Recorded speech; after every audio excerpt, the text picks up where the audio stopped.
Okay. Tatay, nakailang girlfriend o asawa po kayo? Asawa po is Isa lang. dalawa. Dalawa. Dalawa asawa po? Parehong live-in partner. Okay. Never po kayong nakasal?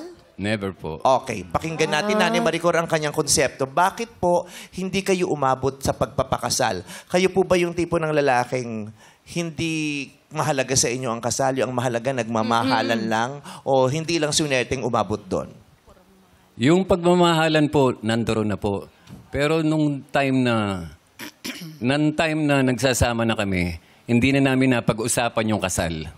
Kayo po. Kaya diretso na kami sa live-in. Oo. Nagkaanak po kayo? Yes. Dumiretso din. Oo.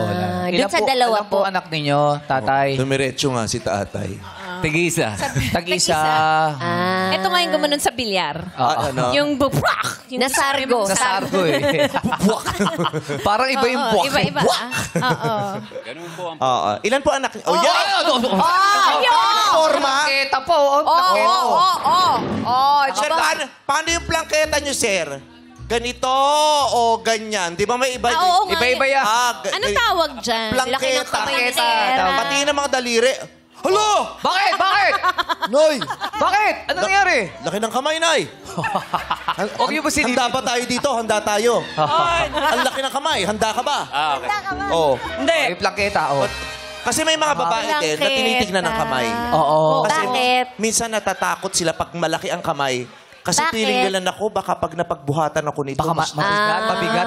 Yung iba tinitignan ng kamay. Yung iba, ayoko niyan, laki ng kamay. Ayan, okay lang sapat. Yung iba naman, ay, bet ko to, ang laki ng kamay. Ganon. Ikaw, nanay, kamusta ang kamay sa'yo? Anong gusto mo? Malaki, maliit, katamtaman lamang? Katamtaman lamang. Bakit katamtaman lang? Katamtaman lang po. Bakit katamtaman lang? Yung tama lang. Itutugon, Hindi, yung tama lang. yung tama lang. Bakit Oo, gusto mo ng tama tama lang? lang. Anong meron dun sa tama lang, katamtaman lang? Yung ano lang, yung basta kaya lang hawakan yung ano.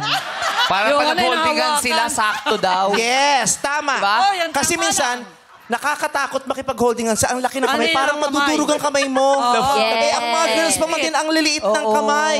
Diba? Gusto nila pati sa kamay compatible. Yes. Yung sapat na sapat, ang pagkakasikip.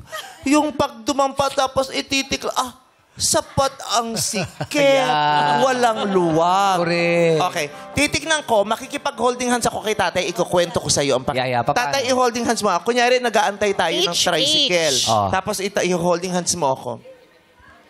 Wow. Ay! Grabe naman. Wala. Tama! Tama ang ginawa ng lalaki. Oo. Ito ang tatandaan nyo, hindi na ito masyadong ginagawa at alam ng mga Gen Zs. Dahil ang tamang pakikipag-holding hands, pag nakikipag-holding hands ang babae at lalaki, ganyan daw.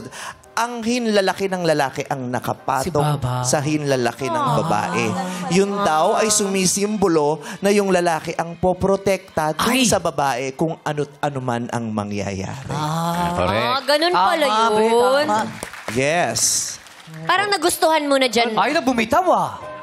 Ang lamig tayo, parang half dead na. Hindi! Malamig lang. At malambot ang kamay.